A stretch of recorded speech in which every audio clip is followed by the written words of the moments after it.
This is August 11th or 12th, something like that, 2014. Now this here is my 1938 Knucklehead, and we're here to discuss its current state, where it's been, and where it's going, and what we know about this machine at this present time. So as I pull these original paint bikes apart, I'm learning a lot.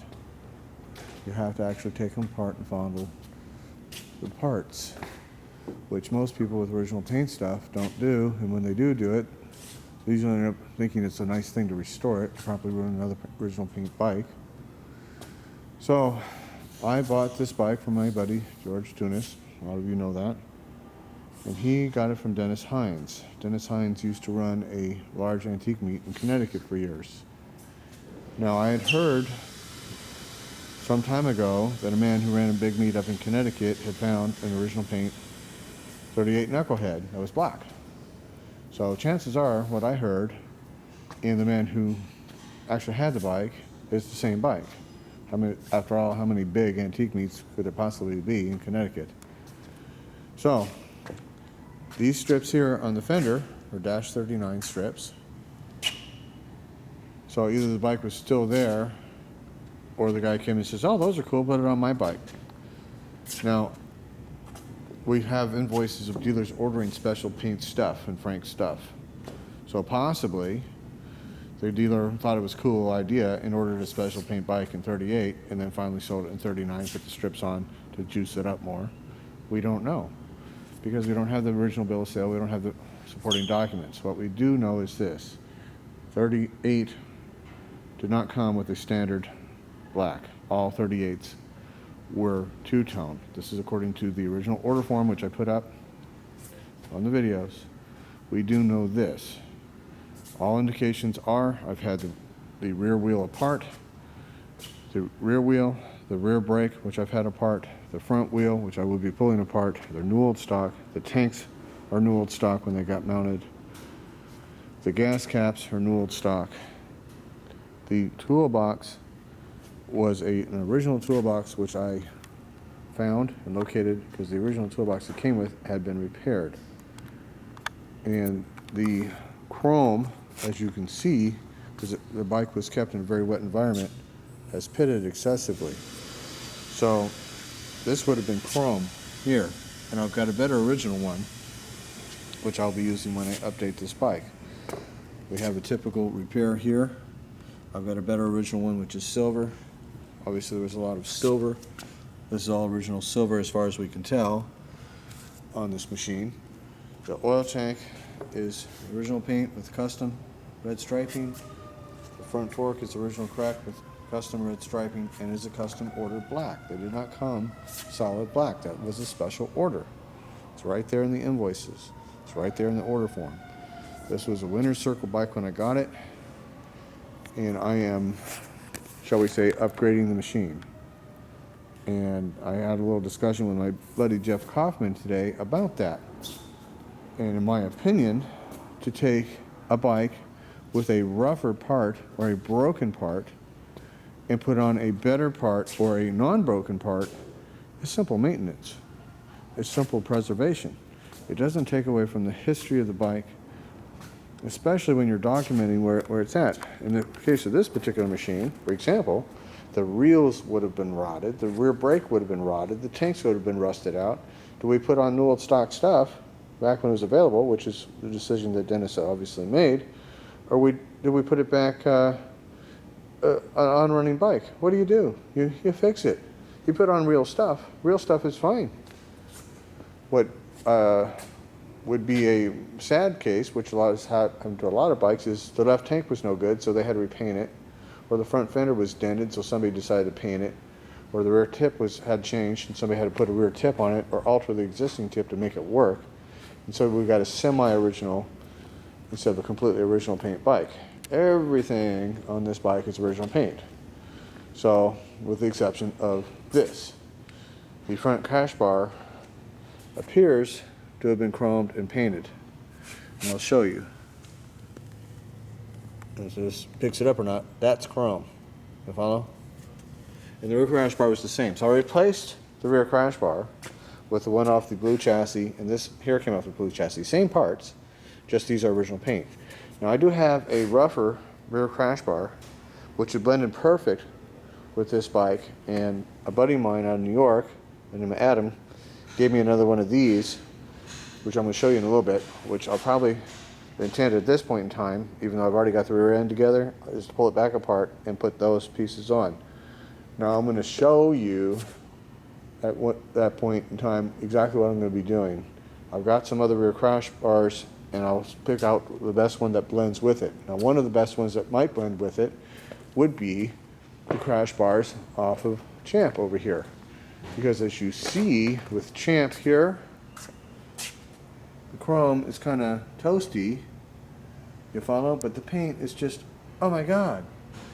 Now, if I replace toasty chrome bits to blend it all in the way it was when the doctor found it, I've got an oh my God machine. But the crash bar's got to go to do that, because I'm not going to get that chrome back, even with the magic goo I found. It's pitted into the chrome. But we have everything on the 38 has slight pitting into the chrome. So even on this here, I don't think I'm going to get that back. I don't think I'm going to get that back. And I really don't think I'm going to get this back. So we want to upgrade with original pieces and blend in and make it more functional as possible. So I put on the original paint toolbox. The oil line was replaced with a copper one, and this is actually a panhead oil line, not the correct 38 line, so I've got to find that. And this return line here is actually cracked and still leaks a little bit, and the oil pump sumps really bad. So at this point in time, I'm just kind of parking the bike because I want to pull the tranny apart because it leaks from every sieve on the tranny. And the problem with that is I've got a new old stock rear brake with a new old stock rear sprocket, and that stuff is just not around. So instead of having goo from tranny going all over rear wheel, I want to pull it apart and not have goo flinging all over my bike. And by the time I do that, I know what's coming. I'm going to pull the oil pump off. I'm going to yank the motor out because I can get the frame back like that before it becomes this. You follow? I still have paint and save it from all becoming primer. So I can detail the frame really good, and might as well pull the motor apart and detailing it. It is smoking a little bit, it's getting tired, and also very importantly, on this particular bike,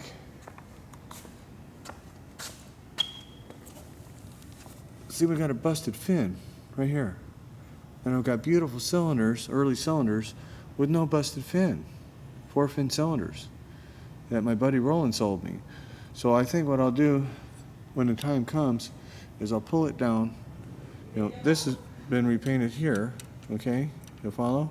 Or it seems to have been, so we'll make sure we got to repaint or not before we pull that off, because a lot of this bike was black too. So we'll clean it all up. And I've got a early front crash bar that's chrome sitting around here somewhere. That seems to be blended in right, which is right there. And if I get a better one, I get a better one by the time I get it done, because the crash bars can be bolted on last. So we want to go through the bike and just not have a problem. See, the clutch is all rusty. See here? So we can pull this apart because George never maintenance none of it. So I don't know when the fork bearings have been greased.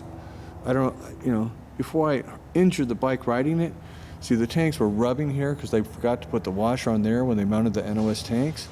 So I was about ready to have a huge problem. So how many more huge problems am I going to have?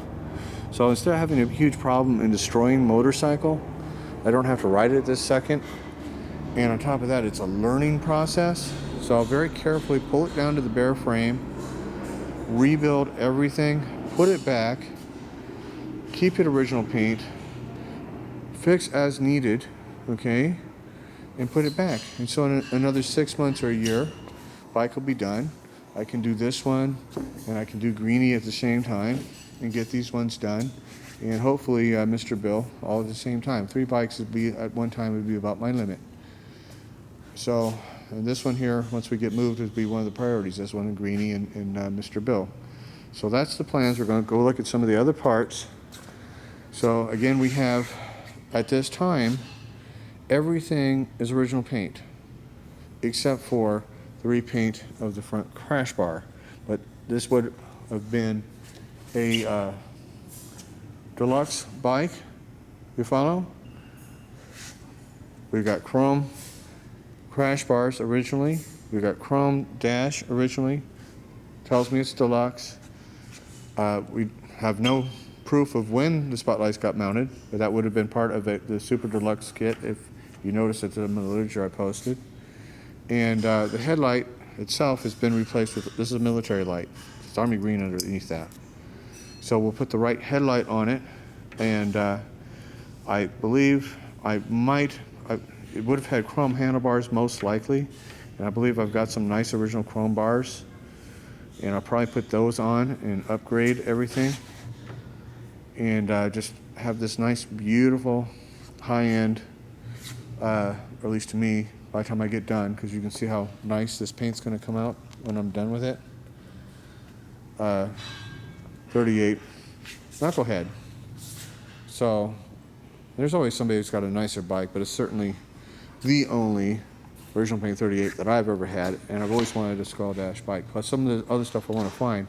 This bike here, it's got these beautiful early lights here, and it had this AMA safety award here for a reason. So we found these cool little jewels here. The ones that were actually mounted on the bike were repopped just to hold the bags on, so those are original.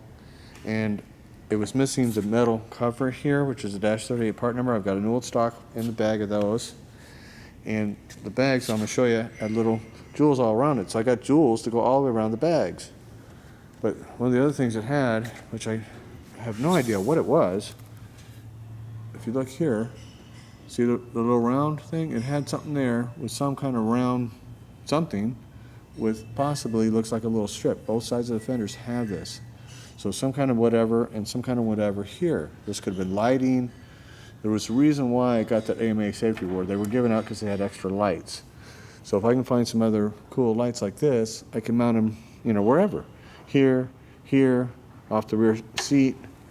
So again, our rear seat is right up there, getting the Picard treatment. And I showed you the cool decal on it. Some of the other stickers, which somebody probably stuck that on because the decals are readily available everywhere in the 80s when all this old stock stuff was found. That is the right non-vetted seat. And the indications are it at one time had a buddy seat. That's why it would have had this on it. It came with a buddy seat. A lot of these guys had buddy seats and solo seats, and they mounted them back and forth when they were riding the girlfriend or not. So let's go look at our other parts.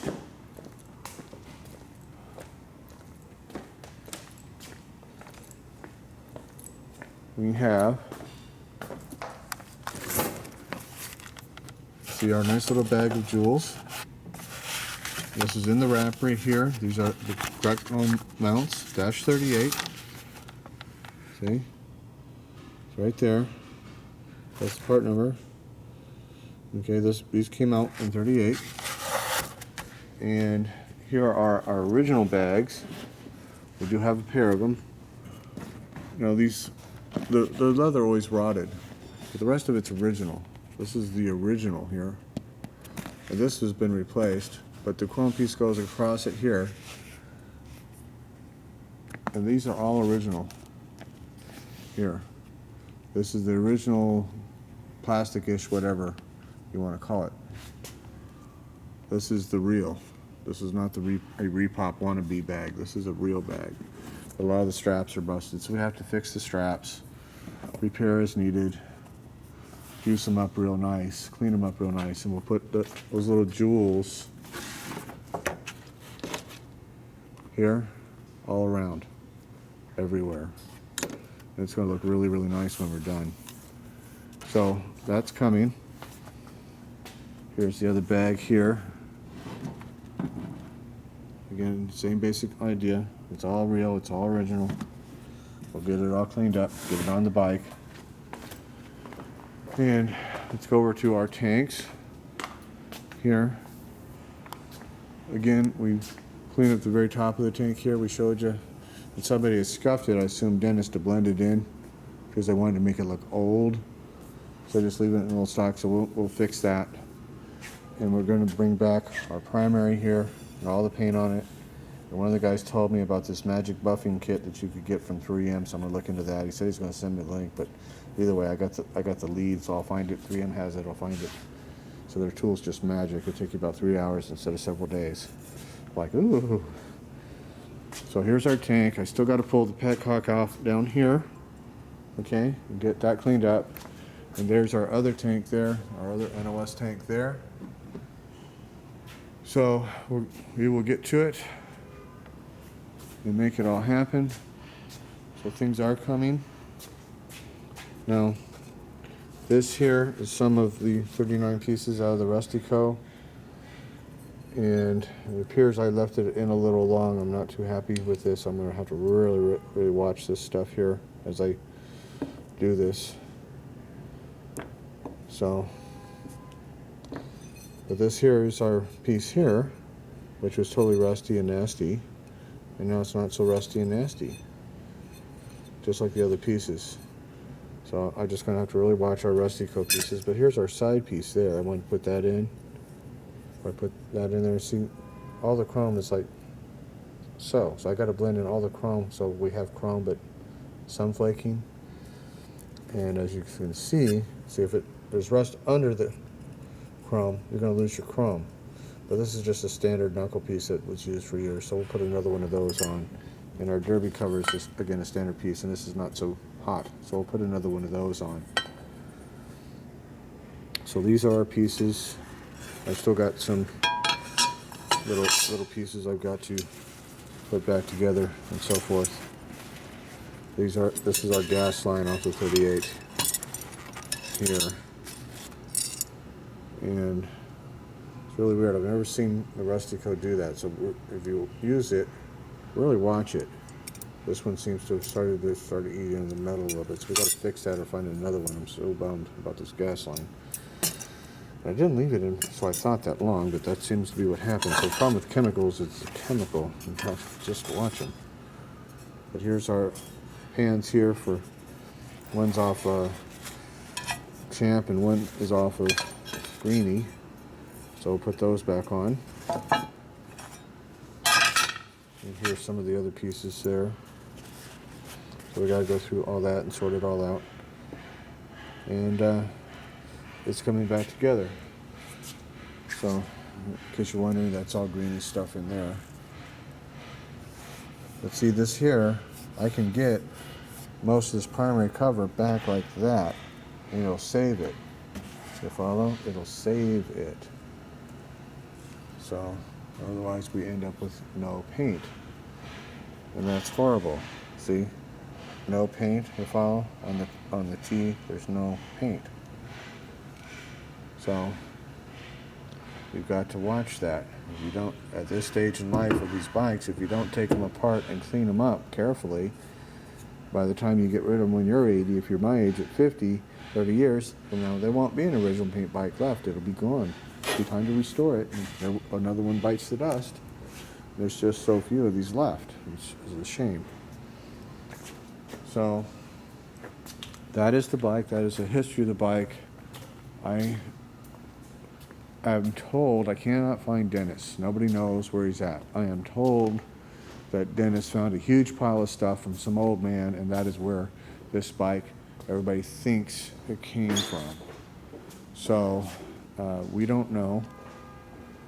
I do have various spotlights that I'll be replacing this here with some better chrome that'll more blend in with the dash, again with the right headlight. And I'll clean this up a little bit, but not too much. And I'm hoping to put on some lights across here eventually if I can get a matching set. So we have 4 lights on it. We do have the heavy duty regulator, which is the Dash 47 option for extra lights. So when we get it back on the road, this bike should be really exceptional for me. for an early bike. I think I'm just going to be really ecstatic about it. It's getting there. It's getting close. And that's where that's at there. We pulled the belly pan on it, as you saw in the other videos. Again, here is our motor number right there. Those are real motor numbers, guys. That's what they look like. These are the correct 38 heads. See the little dish right here and right here. So the early 38s, some of them were still drilled and tapped here. So there we have it. That's where this bike is at. That's where it's going. It is not done. It's in process of. It does run if I assembled it, but I don't want to break it. It's more important for me to save it and not break it. So when I pull it out, I know I'm not going to have a problem and mess up a motorcycle. I am absolutely notorious for breaking motorcycles that everybody else ignored or some idiot mechanic got into. I've broken so many because I didn't do exactly what I'm doing. I know better, that's why I'm the one that breaks them. So I don't have to ride any one of these bikes. What I got to do is enjoy them, and I got to save them. If I get to ride them one day, whoopee, yay. So I actually put about 1,000 miles on this bike, running around. You know, just 20 miles here and there, up and around the hills. So I put 1,000 miles on the police 40 before I parked it.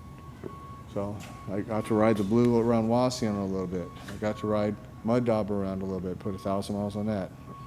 Mr. Bill, unfortunately, was too worn out. But we haven't fired up the Champ yet, so I'll probably fire that up before I pull it down, just to ride around a little bit. So anyhow, that's where that's at. That's where that's going. That's the history I know of the machine. Again, it was a winter circle bike when I got it, and I am correcting what's wrong